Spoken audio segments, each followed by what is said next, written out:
মিথ্যা মামলা নিয়ে অন্তর্বর্তী সরকার বিব্রত।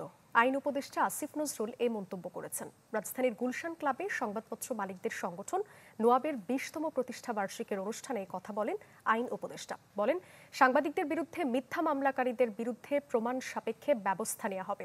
অনুষ্ঠানে প্রধান উপদেষ্টার প্রেস সচিব শফিকুল আলম বলেন, গণমাধ্যম স্বাধীনতাকে প্রাতিষ্ঠানিক রূপ দেওয়ার কাজ করছে সরকার। আর নোয়াব সভাপতি এ কে আজাদ বলেন, গণমাধ্যমকে যেন আওয়ামী লীগ আমলের মতো পরিস্থিতিতে আবারও না পড়তে হয় সেদিকে নজর দিতে হবে সরকারকে।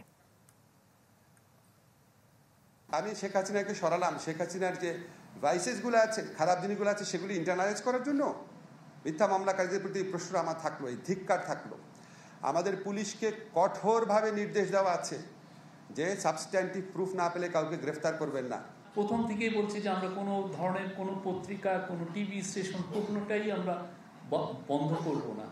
আমাদের ধারণা, আমরা স্পষ্ট একটা ধারণা মনে করি যে পত্রিকা যদি থাকে, পত্রিকা ইভলভ হয়। During Sheikh Hasina tenure, the Digital Security Act was used to stifle journalistic voices, while the current government has replaced it with the Cyber Security Act.